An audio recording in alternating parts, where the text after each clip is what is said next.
Hello all the viewers, welcome to my channel my authority. आज के इस session के अंदर हम बहुत ही इम्पॉर्टेंट टॉपिक पर डिस्कशन करेंगे जिसका नाम है importance of public administration. Let's start. Public administration यानी लोक प्रशासन has become a crucial aspect of contemporary society. आज के समकालीन समाज में जो लोक प्रशासन है वो बहुत ही महत्वपूर्ण पहलू बन गया है। It has seen the rise of the administrative state। इसका मतलब देखा जाए तो उदय जो प्रशासनिक राज्य होता है, जहाँ एडमिनिस्ट्रेटिव स्टेट हम जिसे कहते हैं, मतलब उसके अंदर ऑल द एक्टिविटीज़, जितनी भी एक्टिविटीज़ है, कोख से कब्र तक, वॉर्म टू टॉम, मतलब बर्थ से लेकर डेथ तक जितनी भी एक्टिविटीज़ है वो कौन रेगुलेट कर रहा है? गवर्नमेंट एजेंसीज रेगुलेट कर रही है। इसीलिए ये समकालीन समाज का एक महत्वपूर्ण पहलू बन चुका है, क्रूशियल एस्पेक्ट है। द वेरियस रोल्स, बहुत सारे अलग अलग roles performed by public administration in modern society. आज जो समाज है, मॉडर्न सोसाइटी, आधुनिक समाज है, उसने किस चीज़ को इंक्लूड किया है? Serving as the foundation of government, मतलब सरकार की नींव रखी गई है। A tool for implementing laws and policies, और ये एक तरह से एक उपकरण है, एक टूल है। किस चीज़ का टूल? इम्प्लीमेंट करने का, रेगुलेट करने का, लॉज एंड पॉलिसीज़ जो सरकार बनाती है। ये कौन कर रहे हैं? ये सब एडमिनिस्ट्रेटर्स कर रहे हैं। इसीलिए जो पब्लिक एडमिनिस्ट्रेशन है वो मॉडर्न कंटेम्प्रेरी सोसाइटी का एक क्रूशियल एस्पेक्ट है। पार्टिसिपेटिंग इन पॉलिसी फॉर्मुलेशन, जितने भी आज एडमिनिस्ट्रेटर्स हैं उनका सबसे इंपॉर्टेंट काम है पॉलिसी फॉर्मुलेट करना, उनको इम्प्लीमेंट करना, और किस तरह से वो लोगों तक जा रही है ये सुनिश्चित करना, ये देखना। Acting as a stabilising force, और ये एक स्थिर शक्ति है समाज के अंदर।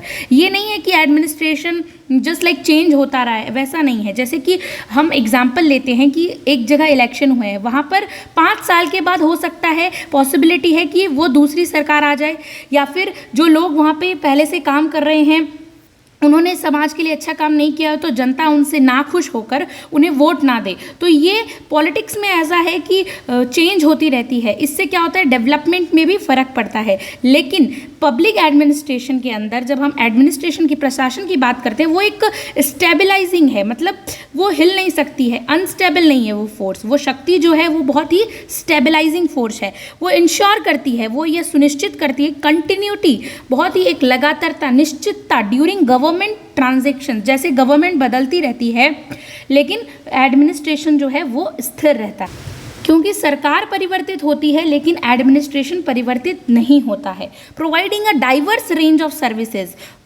फॉर द पब्लिक गुड, और ये किस लिए? ये बहुत अच्छे से डाइवर्स रेंज, मतलब बहुत ज़्यादा मात्रा में सर्विसेज प्रोवाइड करती है only and only public good के लिए। Maintaining the political system, administration का काम है पॉलिटिकल सिस्टम, एक समाज का जो राजनीतिक कार्य है वो अच्छे से चले। And serving as an instrument for social change, और ये हमेशा काम करते हैं कि सोसाइटी के अंदर अच्छा चेंज आए और इकोनॉमिक, आर्थिक विकास हो, इकोनॉमिक डेवलपमेंट हो। हमने लास्ट वीडियो के अंदर नेचर ऑफ पब्लिक एडमिनिस्ट्रेशन पढ़ा था, और ये सबसे इम्पॉर्टेंट है। अब हम स्कोप पढ़ेंगे कि पब्लिक एडमिनिस्ट्रेशन का स्कोप क्या है। इसका मतलब है कि लोक प्रशासन जो है उसका दायरा क्या है। Okay, scope. तो ऐसे तो नॉर्मली हम देखते हैं 2 व्यू बहुत इंपॉर्टेंट है, POSDCORB and subject matter view. लेकिन इसके साथ ही साथ हम broader view, narrow view and welfare view को भी पढ़ेंगे, क्योंकि हम डिटेल में पब्लिक एडमिनिस्ट्रेशन की स्टडी कर रहे हैं। इसीलिए जैसा कि हमने लास्ट वीडियो में पढ़ा था, broader view, integral view, comprehensive view, जिसमें top to bottom all levels, ये ट्राइंगल है, टॉप टू बॉटम यहाँ का अधिकारी और नीचे का जो क्लर्कियल लेवल का अधिकारी है, या फिर वो सारे इंक्लूड किए जाएंगे कौन से व्यू में? ब्रॉडर व्यू में। मैनेजरियल भी और साथ में अटेंडेंट लेवल के भी। तो ये बहुत ही ब्रॉड है, इसका दायरा बहुत ब्रॉड है। लेकिन नैरो व्यू में ओनली मैनेजर एस्पेक्ट के लोग जो टॉप लेवल पे काम करते हैं, हायर इंस्टीट्यूशन के, हायर अथॉरिटीज़ को शामिल किया गया है, इसीलिए नैरो व्यू है। एंड वेलफेयर व्यू का सिर्फ इतना रहता है कि वो समाज में ये देखते हैं कि किस तरह से वेलफेयर किया जाए, पब्लिक वेलफेयर, जनता की भलाई, ये वेलफेयर व्यू है। उसको इस बात से मतलब नहीं है कि कौन ऊपर से हमें ऑर्डर दे रहा है, कंट्रोल कर रहा है, मैनेज कर रहा है, ये नहीं। सिर्फ और सिर्फ इतना कि वेलफेयर होना चाहिए, और इसके साथ में कोई भी कर सकता है कंट्रोल, तो ये वेलफेयर व्यू कहता है। लेकिन स्कोप के अंदर मेनली 2 व्यूज़ की स्टडी की जाती है, एक पोस्ट कॉर्ब व्यू एंड एक subject matter view. Let's start. हम बहुत ही डिटेल से पोस्ट कॉर्प व्यू को पहले पढ़ते हैं। Okay, this is POSDCORB view, very important in public administration. Luther Gulick इसके बहुत ही इंपॉर्टेंट प्रोपोनेंट हैं। हैज़ इंट्रोड्यूस्ड, उन्होंने इस व्यू को इंट्रोड्यूस्ड किया। The concept of POSDCORB, ये एक तरह से बहुत सारे वर्ड हैं, इनका फर्स्ट लेटर कैपिटल लेटर को लेकर ये पोस्ट कॉर्प वर्ड बना है। ये जितने भी मैनेजमेंट या फिर एडमिनिस्ट्रेशन, वो बिजनेस एडमिनिस्ट्रेशन हो या मैनेजमेंट हो, पॉलिसीज़ हो, सब में पोस्ट कॉर्प को स्टडी किया जाता है। Not only in public administration, इसका दायरा बहुत ही ज़्यादा वास्ट है, बहुत ज्यूरिडिक्शन इसका बहुत वास्ट है, which encompasses various activities in administration. और ये पोस्ट कॉर्प व्यू है, इसका बहुत ज़्यादा महत्वपूर्ण यूज़ है, बहुत इंपॉर्टेंट यूज़ है इसका। और ये प्रशासन के अंदर, लोक प्रशासन के अंदर बहुत सारी एक्टिविटीज़ को अपने साथ जो है वो शामिल करती है। ईच लेटर, यहाँ पे लिखा हुआ है each letter POSDCORB represent a specific activity. जैसे पी है, ओ है, एस है, ये एक एक लेटर बहुत स्पेसिफिक, एक महत्वपूर्ण अपनी विशिष्ट गतिविधि को इम्पॉर्टेंटली यहाँ पर रिप्रेजेंट कर रही है। ओके, एंड ग्यूलिक बिलीव्स, जो ल्यूथर ग्यूलिक थे वो यह मानते थे दैट एडमिनिस्ट्रेटर्स, इन जो प्रशासनिक अधिकारी होते हैं इन एन ऑर्गेनाइजेशन, किसी भी संगठन में, must carry out all these activities, मतलब उनको इन सभी एक्टिविटीज़ का यूज़ लेना ही होगा, अदरवाइज जो वर्क है वो इफेक्टिवली काम नहीं करेगा। In order to effectively manage the administration, कि अगर आपको प्रशासन को बहुत ही अच्छे से, एकदम अच्छी गतिविधि के रूप में चलाना है तो आपको पोस्ट कॉर्प व्यू का यूज़ करना है। दीज एक्टिविटीज़ आर इसेंशियल, बहुत ही इंपॉर्टेंट है, इसेंशियल एंड फंडामेंटल, बहुत बेसिक है टू द एडमिनिस्ट्रेटिव प्रोसेस। प्रशासनिक कार्य के लिए ये जितनी भी एक्टिविटीज है जो कैपिटल लेटर्स में पोस्ट कॉर्प में शामिल है, ये सारी की सारी बहुत ज़्यादा important activities. Now next slide हमें बताती है एक्सपेंशन ऑफ पोस्ट कॉर्प, मतलब पोस्ट कॉर्प का पूरा विस्तार से कि क्या है ये कैपिटल लेटर्स का मतलब, क्योंकि हमने देखा कि ये एक एक स्पेसिफिक एक्टिविटी को रिप्रेजेंट करते हैं। तो चलिए इसमें पढ़ते हैं कि प्लानिंग का मतलब, सबसे पहला लेटर कौन सा है, पी। प्लानिंग का मतलब क्या होता है, मतलब योजना बनाना किसी भी चीज़ की। हम किसी भी ऑर्गेनाइजेशन को स्टार्ट करेंगे, मान लीजिए हमारा एक उद्देश्य है, हमें एक गोल को अचीव करना है, राइट। तो उसके लिए हमें क्या क्या एक्टिविटी के होकर गुजरना होगा, सबसे पहले प्लान करना पड़ेगा, योजना बनानी पड़ेगी। तो किसी भी चीज़ की योजना बनाने के लिए स्टेबलाइजिंग करना है, उसको स्थापित करना है। ऑब्जेक्टिव्स, उसके जो कुछ इंपॉर्टेंट उद्देश्य हैं उसको स्टेबलाइजिंग करना है, आइडेंटिफाई करना है, उसको चुनना है। ओके, द मोस्ट इफेक्टिव, कि हम कौन सी योजना चुने जिससे जो हमारा गोल है वो जल्दी से हमें प्राप्त हो जाए, अकॉम्प्लिश हो जाए। तो हमें सबसे पहले वो उन ऑब्जेक्टिव्स को आइडेंटिफाई करना है जो कि एक ऑर्गेनाइजेशन में गोल को अचीव करने के लिए इम्पॉर्टेंट हो। तो सबसे पहले हमारी योजना बन गई, उसके बाद ऑर्गेनाइज करना है, जो योजना बनी है उसे एक साथ अच्छे से, उसका स्ट्रक्चर जो बना है उसको ऑर्गेनाइज करना है, एक साथ लेकर आना है। तो सेकेंड एक्टिविटी कौन सी है, ऑर्गेनाइजिंग।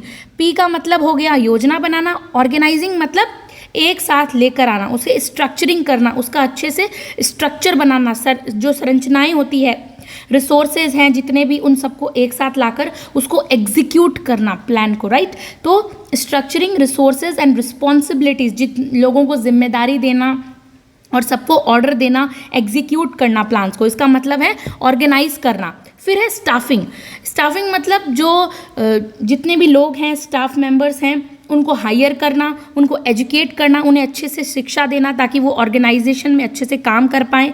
असाइन करना, और पर्सनल माने कार्मिक को असाइन करना, पर्सनल मतलब कार्मिक होते हैं। ओके, जो एक संगठन का सबसे इम्पॉर्टेंट पार्ट है कार्मिक, राइट। नाउ डायरेक्टिंग, उन्हें डायरेक्ट करना, गाइड करना, इंस्पायर करना। यहाँ पे POS एंड D मतलब डायरेक्टिंग, मतलब उनको अच्छे से गाइड करना, निर्देशित करना, इंस्पायर करके उन्हें मोटिवेट करना, जितने भी एम्प्लॉयज़ हैं, टू अटेन गोल्स। और ये हमारा पर्पस क्या रहेगा, सिर्फ और सिर्फ हमारे गोल को अकॉम्प्लिश करना, हमारे गोल को अचीव करना, राइट। देन नेक्स्ट पॉइंट है POSDC। अब यहाँ पे CO को साथ में लेंगे, इसका मतलब है कोऑर्डिनेटिंग, राइट। एक 1 O is representing organising and second O is just with the coordinating. Coordinating का मतलब होता है कि किस तरह से हमें समन्वय स्थापित करना है, जो हायर अथॉरिटीज़ हैं, लोअर अथॉरिटीज़ हैं, उनके बीच में कम्युनिकेशन गैप नहीं रहना चाहिए, राइट तो ये इंश्योर करना है, ये सुनिश्चित करना है एफिशिएंट कोलैबोरेशन, किस तरह से हम कर्मचारी के बीच में जो समन्वय है संगठन के बीच में, वो अलग अलग विभागों के बीच जितने भी अलग अलग वेरियस डिपार्टमेंट्स हैं उनके बीच एक समन्वय स्थापित हो। लाइक कोई एक हम एग्जाम्पल लेते हैं कि एक बिजनेस मॉडल का एग्जाम्पल लेते हैं, उसमें एक डिपार्टमेंट कंप्यूटर का डिपार्टमेंट है और दूसरा डिपार्टमेंट पेन और पेपर का डिपार्टमेंट है, राइट कोई इंपॉर्टेंट सैलरी से रिलेटेड। तो इन दोनों डिपार्टमेंट के बीच कम्युनिकेशन गैप नहीं होना चाहिए, इन दोनों डिपार्टमेंट के बीच जो है एक दूसरे के बीच में समन्वय होना चाहिए, कोऑर्डिनेटिंग होना चाहिए, जिससे इनको इनके काम का आइडिया रहे। ओके तो इसका मतलब कि जितने भी अलग अलग डिपार्टमेंट हैं एफिशिएंट वर्क करने के लिए, प्रभावी वर्क को बनाने के लिए इनके बीच में जो है वो समन्वय रहना चाहिए, राइट। नेक्स्ट है रिपोर्टिंग। अब यहाँ पे आर रिप्रेजेंट रिपोर्टिंग। रिपोर्टिंग मतलब होता है कि किस तरह से हमें रिपोर्ट करना है अपने स्टेक होल्डर्स को, या फिर जो हमें हमारे बॉस हैं उनको, तो रिपोर्ट करना किसी भी चीज़ को, उन तक बात पहुंचाना, प्रोवाइडिंग अपडेट्स, उन अपनी जो इम्पॉर्टेंट अपडेट्स हैं उन तक पहुंचाना, information on progress and achievements to stakeholders, सब तक अच्छे से रिपोर्ट पहुंच जाए, वो होता है reporting. Now important part financially है, वो है बजटिंग, क्योंकि किसी भी ऑर्गेनाइजेशन के अंदर अगर हमारे पास अच्छी कैपिटल नहीं है तो we cannot run an organisation. तो सबसे इंपॉर्टेंट क्या होना चाहिए, budgeting, allocating and overseeing financial resources, मतलब जितने भी वित्तीय संसाधन हैं उनका आवंटन, उनकी देख रेख, उनको अच्छे से मैनेज करना। तो ये सब जो जितने भी planning, organising, staffing, directing, coordinating, reporting and budgeting, ये जितने भी पार्ट हैं पोस्ट कॉर्प के, ये एक ऑर्गेनाइजेशन को एफिशिएंट बनाने के लिए बहुत इंपॉर्टेंट है, और ये जितने भी हैं इन्हें हमें अच्छे से एक्सपेंशनिस्ट तरीके से पढ़ना है। ओके नेक्स्ट स्लाइड है subject matter view.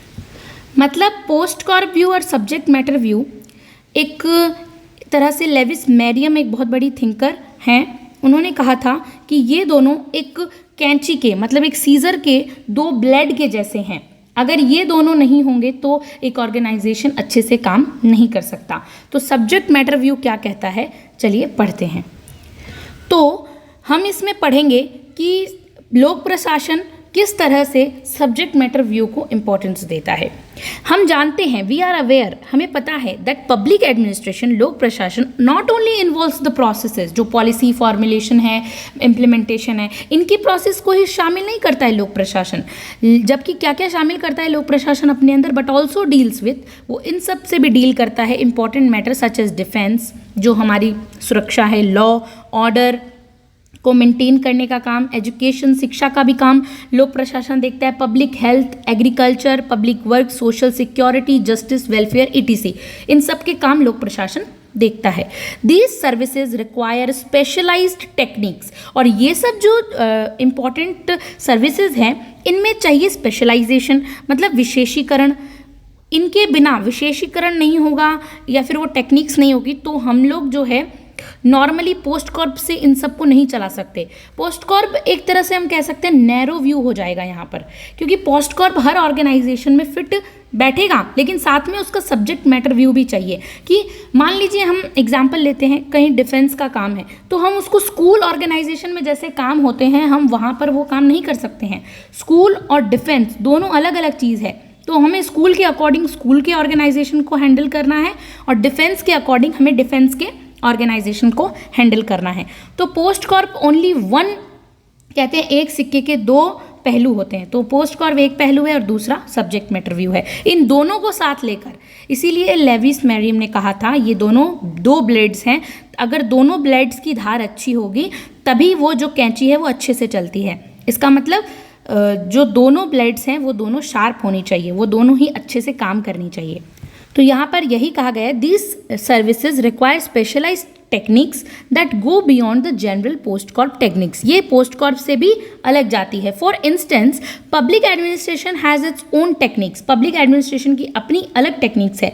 For crime detection, कि हमें क्राइम को इन्वेस्टिगेट करना है तो ये अलग टेक्निक से हमें क्राइम को मतलब डिटेक्ट करना पड़ेगा। लेकिन हम लॉ और ऑर्डर को जैसे मेंटेन करते हैं उस हिसाब से, उस तरीके से हम क्राइम को डिटेक्ट नहीं कर पाएंगे। उसका तरीका अलग है एंड लॉ और ऑर्डर को मेंटेन करने का तरीका अलग है। Which are more crucial for efficient police work, और ये इंपॉर्टेंट काम है क्राइम डिटेक्ट करना किसके लिए, पुलिस वर्क का। देन प्रिंसिपल्स ऑफ ऑर्गेनाइजेशन, और क्राइम डिटेक्ट करना ये इंपॉर्टेंट काम है। प्रिंसिपल जो पब्लिक एडमिनिस्ट्रेशन के प्रिंसिपल हैं, ऑर्गेनाइजेशन के प्रिंसिपल हैं, उसको फॉलो करने से इंपॉर्टेंट है क्राइम को इन्वेस्टिगेट करना। तो जहाँ पर इम्पॉर्टेंटली बहुत, जैसे कि बहुत इंपॉर्टेंट हो गया है कि हमें क्राइम को यहाँ पे इन्वेस्टिगेट करना है, तो वहाँ पर हम प्रिंसिपल्स लगाएंगे तो हमारा काम अधूरा रह जाएगा, हम वहाँ पर वो काम नहीं कर सकते।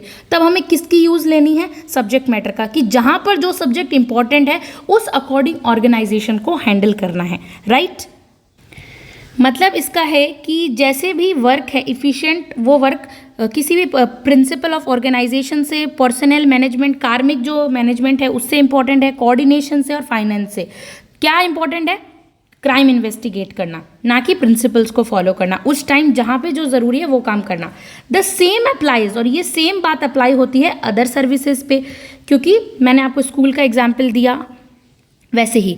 Now there for the study of public administration, जहाँ पे पब्लिक एडमिनिस्ट्रेशन की स्टडी है, शुड इनकम्पासेस, उसे अपने साथ लाना होगा, both the process POSDCORB techniques and the substantive concerns. Substantive मतलब सब्जेक्ट व्यू का कंसर्न भी जो है, दोनों को साथ लेकर चलना होगा। यहाँ पर बात आती है लेविस मेरियम की, जो मैं इतनी देर से बता रही थी कि लेविस मेरियम डिस्क्राइब वो करते हैं कि public administration as a tool, वो एक प्रकार से एक टूल है, इंस्ट्रूमेंट है, विथ टू ब्लेड्स। टूल यहाँ पर एक तरह से सीजर कह सकते हैं, टूल है, two blades, where one blade represent knowledge of the field covered by POSDCORB and other blade represent knowledge of the subject matter. ये दोनों, इन दोनों टेक्निक्स को यूज़ करती हैं, which these techniques are applied, और इन दोनों में ये टेक्निक्स अप्लाइड होती हैं। Both blades need to be sharp, और दोनों ही बहुत शार्प होनी चाहिए टूल को इफेक्टिवली काम करने के लिए। हर्बर्ट साइमन, जो कि बहुत इंपॉर्टेंट बिहेवियरल अप्रोच के थिंकर हैं, Herbert Simon adds that public administration has two important aspect. उन्होंने बताया है डिसीजन मेकिंग एंड इम्प्लीमेंटेशन, किसी भी चीज़ का इम्प्लीमेंटेशन और डिसीजन मेकिंग को हर्ट कहा है उन्होंने पब्लिक एड का। The first provide the basis for the second, वो कहते हैं कि जो फर्स्ट है मतलब डिसीजन मेकिंग है, वो इम्प्लीमेंटेशन को बेस प्रोवाइड करता है, फंडामेंटली बेस, वो एक दूसरे के बिना स्टैंड नहीं कर पाएंगे। One can not conceive of any discipline without thinking of deciding, मतलब एक दूसरे के बिना काम नहीं हो पाएगा। Thus public administration is a broad ranging and amorphous combination of theory and practice. लोग कहते हैं कि पब्लिक एडमिनिस्ट्रेशन एक टेक्निकल सब्जेक्ट है, बिल्कुल है, लेकिन साथ साथ में यहाँ पे थ्योरी और प्रैक्टिस दोनों मिलकर ही काम करते हैं, तभी एक वर्क, एक ऑर्गेनाइजेशन बहुत ही इफिशिएंटली वर्क करता है। Thank you so much.